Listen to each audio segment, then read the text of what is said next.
प्यारे मित्रों को मेरा नमस्कार। आप सभी का स्वागत है मिशन यूपीएससी हिंदी नाम के इस चैनल में। और हम जो अभी 2019 में यूपीएससी का रिज़ल्ट आया है, उसमें जो हिंदी वर्सेस इंग्लिश की एक डिबेट छिड़ गई है, फिर दोबारा से जो चली आ रही है, उसको समझने का प्रयास करेंगे और उसकी बैकग्राउंड को समझने का प्रयास करेंगे। और उसमें जो चीज़ें हमें पता है कि हाँ ये चीज़ें रिलेवेंट हैं, उनको समझने का प्रयास करेंगे, या फिर कोई चीज़ें वाकई में ही समस्या है तो उसको समझने का हम आज प्रयास करेंगे यहाँ पर। तो सबसे पहली बात आती है आवेदन की संख्या के बारे में। यदि हम यूपीएससी के फॉर्म को भरने जाते हैं तो हम देखते हैं कि इंग्लिश मीडियम के बहुत सारे फॉर्म, जो पहली नंबर की जो समस्या है वह है आवेदन की कम संख्या, यानी कि कुछ प्रदेशों से कम परसेंटेज आती है, बहुत ज़्यादा कम परसेंटेज आती है। मैं समझाता हूँ कैसे, एग्जांपल लेकर के। मान लीजिए उत्तर प्रदेश, मध्य प्रदेश, ये हिंदी बेल्ट जो है, उत्तर प्रदेश, मध्य प्रदेश और बिहार, झारखंड से आते हैं पूरे हिंदी बेल्ट के बच्चे। उनमें से भी कुछ प्रतिशत, बल्कि मैं कहूँगा ज़्यादा प्रतिशत बच्चे जो है वो इंग्लिश मीडियम में चले जाते हैं। तो बहुत ही कम परसेंटेज बचता है एक हिंदी माध्यम के छात्रों का, जो आकर के यूपीएससी हिंदी माध्यम से देते हैं।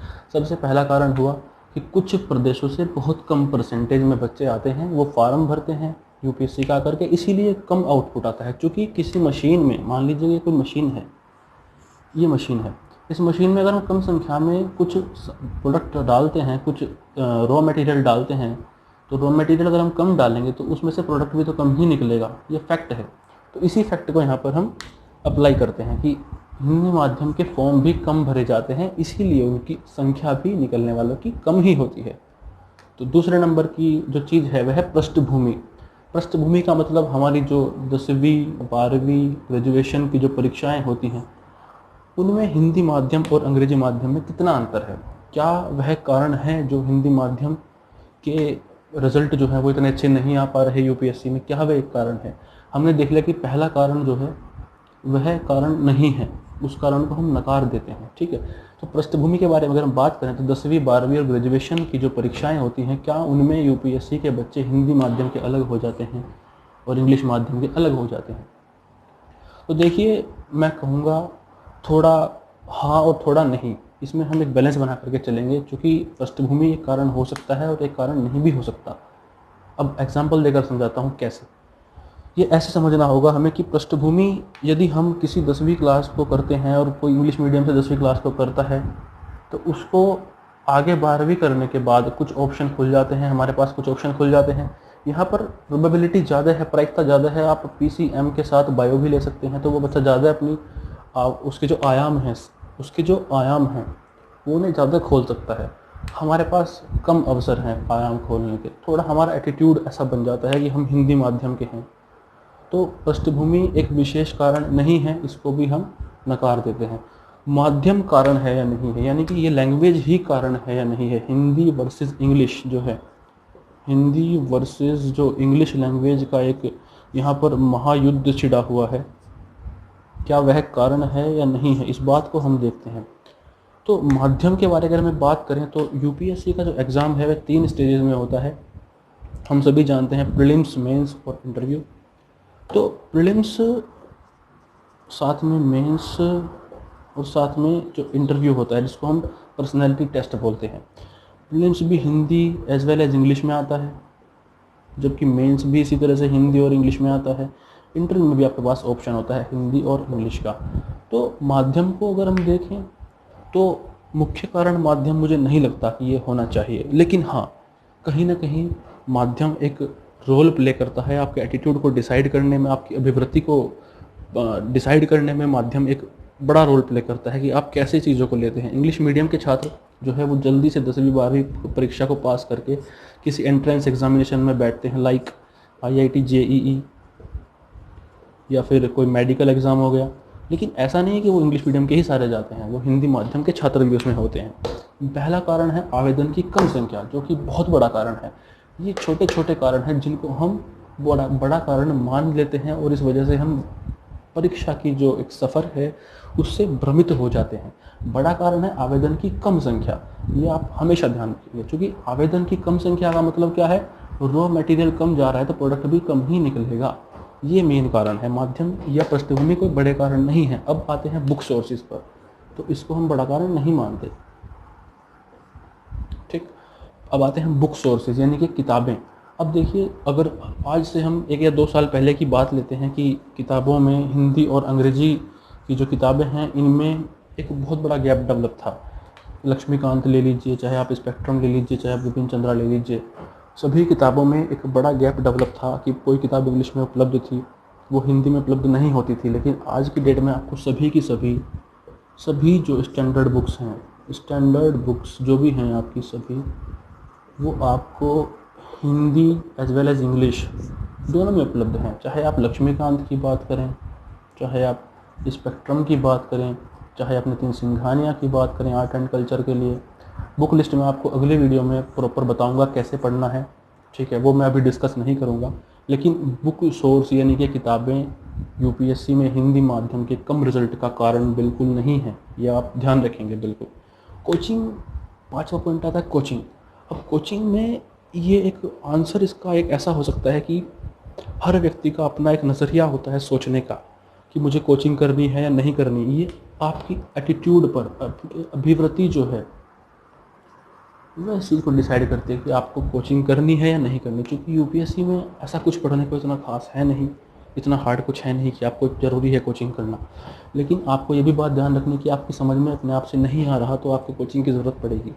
तो ये अपना सबका इंडिविजुअल हो सकता है, इंडिविजुअल हो सकता है, अपना सबका व्यक्तिगत रूप से डिसीजन हो सकता है, व्यक्तिगत डिसीजन हो सकता है। ठीक, व्यक्तिगत डिसीजन इसको हम बोलेंगे, व्यक्तिगत डिसीजन हो सकता है। ठीक है, तो कोचिंग के बारे में फिर अलग से मैं बता रहा हूँ आपको, एक नेक्स्ट वीडियो में लाऊंगा, ज़रूरी लाने का प्रयास करूँगा जल्द ही, कि कोचिंग करने से क्या फ़र्क पड़ता है, कोचिंग करने से क्या चीज़ें आपको समझ में आ जाती है, क्या चीज़ें समझ में नहीं आती, या कितना समय कोचिंग वाले आपका खा जाते हैं बिना बात के, उसके ऊपर मैं आपके लिए अलग वीडियो बना करके लाऊंगा। तो कोचिंग भी कोई फैक्टर नहीं है, ये हम मान के चलेंगे अभी। ठीक है, तो सबसे जो लास्ट वाली चीज़ आती है, जो सबसे अंतिम रूप से हम देखते हैं, आत्मविश्वास। आत्मविश्वास की कमी जो मैं कहूँगा, चूँकि मैंने भी बहुत ज़्यादा देखा है ये, और मैं कम से कम भी 1000-2000 बच्चों से मिला हूँ, 1000 से 2000 ऐसे बच्चों से मिला हूँ जो यूपीएससी की तैयारी कर रहे हैं हिंदी माध्यम से। लेकिन वो 2-3 सालों से तैयारी कर रहे हैं, लेकिन प्रीलिम्स में बैठने तक का उनका आत्मविश्वास अब तक डेवलप नहीं हुआ। वो लोग ये कहते हैं कि हम कैसे बैठें, कैसे हम तैयारी करें, क्या करें कि हम प्रीलिम्स में पास हो जाएं। 2-3 साल अगर तैयारी करने के बाद आप ये सवाल पूछते हो कि हम क्या करें, कैसे करें, तो ये एक सही चीज़ नहीं है। आपकी जो तैयारी है वो सही डायरेक्शन में इसका मतलब नहीं जा रही। आपको ज़रूरत है अपने आप को अंदर से एनालाइज करने की, विश्लेषण करने की आवश्यकता है। आपको देखने की ज़रूरत है कि हमारा आत्मविश्वास क्यों डगमगाता है। मैं कह रहा हूँ यहाँ पर सभी बच्चों का नहीं है, इसमें सभी को हम नहीं ला रहे। बहुत सारे बच्चे ऐसे हैं जो आत्मविश्वास से परिपूर्ण हैं, भरपूर आत्मविश्वास उनके पास है, लेकिन साथ ही कुछ ओवर कॉन्फिडेंस में भी आ जाते हैं। ओवर कॉन्फिडेंस से बचना है, इससे हमें बचना है। हमें आत्मविश्वास अपने अंदर जगाना है, लेकिन एक लिमिट के अंदर। हमें ये बात ध्यान रखनी है कि आत्मविश्वास तो जगे, लेकिन उसकी एक सीमा हो, सीमा के अंदर निर्धारित करके उसको जगाएं। हम ऐसा आत्मविश्वास डेवलप करें जिससे कि हमारा एग्ज़ाम क्लियर हो जाए। हमें नॉलेज हो या ना हो इससे फ़र्क नहीं पड़ता, एग्ज़ाम क्लियर करना इज़ द मेन पर्पज़, ये हमारा टारगेट है। अगर ये अचीव हो रहा है तो बात ख़त्म। आत्मविश्वास का मतलब केवल इतना ही है कि हमारा एग्ज़ाम क्लियर हो गया, बात ख़त्म हुई। हम यहाँ पर नॉलेज लेने तो आए नहीं हैं। तो मेन बात है कि आपको आत्मविश्वास में वृद्धि करनी है, और ये कैसे होगी। अगर हम ये पूछते हैं कि आत्मविश्वास में वृद्धि कैसे होगी, आपने बता दिया कि आत्मविश्वास हमें बढ़ाना है अपना, हमारा कमज़ोर है, तो कैसे वृद्धि होगी। वृद्धि कैसे भी नहीं होगी, प्रैक्टिस से होगी। प्रैक्टिस से वृद्धि होगी, पढ़ने से होगी, पढ़ाने से होगी। पढ़ने से आपके आत्मविश्वास में वृद्धि होगी, स्टडी करने से वृद्धि होगी। स्टडी करेंगे तो आपके डाउट आएंगे तो आपका आत्मविश्वास बढ़ेगा। और स्टडी कैसे करनी है, इफ़ेक्टिव स्टडी, इसके लिए भी अलग से वीडियो आपको मिल जाएगा। क्योंकि मैं बता रहा हूँ आपको, मेरी कम से कम भी 2 से 3 हज़ार या 5 हज़ार बच्चों से बातें हुई हैं। कम से कम इतने बच्चों से मेरी बातें हुई हैं, उनके आधार पर मैं ये चीज़ें आपको बता रहा हूँ। ये मेरा अपना डाटा नहीं है, ये मैंने लोगों से, चूँकि मैं रहा हूँ वहाँ पर, मैं मुखर्जी नगर में अभी बहुत ज़्यादा वहाँ पर एक मैस क्रिएट हो गया है, इतने हज़ारों लाखों बच्चे वहाँ पर हैं, लेकिन नंबर अगर हम संख्या देखें तो बहुत कम ऐसी संख्या आ जाती है जो हर साल यूपीएससी पास कर जाते हैं। बहुत कम ऐसी संख्या आ जाती है, कोई कोई व्यक्ति 10 से 12 साल तक तैयारी करता रह जाता है और उसका सिलेक्शन नहीं हो पाता। तो हम इस चैनल के अंदर जो हमने अभी प्रयास किया है आपके हिंदी मीडियम वालों के लिए स्पेशली, कि आपको हम कुछ ऐसी चीज़ें आपके अंदर जो कमियां हैं उनको उजागर करने का प्रयास करें, उनको आपके सामने लाने का प्रयास करें, ताकि आने वाले वर्षों में 2020 से लेकर 21, 22, 23, 24 एंड सॉन इनफाइनाइट तक हम सभी को अच्छे रिजल्ट्स देखने को मिलें और ज़्यादा से ज़्यादा बच्चे हमें यूपीएससी के अंदर, आईएएस के अंदर देखने को मिले, प्रॉपर आईएएस के अंदर हमें आपके साथ सीट साझा करने का मौका मिले। और ये चीज़ें आत्मविश्वास से बढ़ेंगी। आवेदन की कम संख्या को हम बढ़ा नहीं सकते, ये हमारे हाथ में बिल्कुल नहीं है। जितने बच्चे आ रहे हैं उतने आ रहे हैं, पृष्ठभूमि हमारे हाथ में नहीं है, जो हो चुका वो हो चुका, माध्यम हम सेलेक्ट कर चुके, बुक सोर्स जो है वो है, कोचिंग हमने ले ली तो ले ली, नहीं ली तो नहीं ली। आत्मविश्वास हमारे हाथ में है, इसको हम घटा या बढ़ा सकते हैं। और मैंने देखा है बहुत सारे बच्चे हवा क्रिएट कर देते हैं किसी भी चीज़ के बारे में, यूपीएससी तो ये है, यूपीएससी तो वो है। तो हम इसको ऐसे ना लेकर के पढ़ाई के पर्पज़ से लेते हैं, और इसमें आगे आने वाली वीडियोस में आपको पूरा समझाने का प्रयास करूंगा कि कैसे इस जर्नी को आपको स्टार्ट करना है, कैसे आपको दिनचर्या लेकर के चलनी है, कैसे आपको क्या अपना खान पान, अपना व्यायाम, वो सब चीज़ें रखनी है, ताकि आप यूपीएससी में कम समय में, मेन बात हमें ध्यान रखनी है, कम समय में कम लागत में ज़्यादा से ज़्यादा रिजल्ट मिले, आउटपुट मिले। ऐसा क्या किया जाए कि कम समय में कम लागत में ज़्यादा से ज़्यादा रिजल्ट और आउटपुट मिले। तो इसके लिए हम और आप बने रहेंगे एक साथ। दोस्तों, आज का वीडियो मैं यहीं पर समाप्त करता हूं। आगे आने वाली वीडियो में आशा करूंगा कि आपके लिए कुछ अच्छा लाने का प्रयास करूं। तो आप सभी जो है इस वीडियो को अपना प्यार दें, ताकि हम अपने आत्मविश्वास में वृद्धि कर सकें। जैसे आप अपने आत्मविश्वास में वृद्धि करेंगे, वैसे हम भी अपने आत्मविश्वास में वृद्धि कर सकें।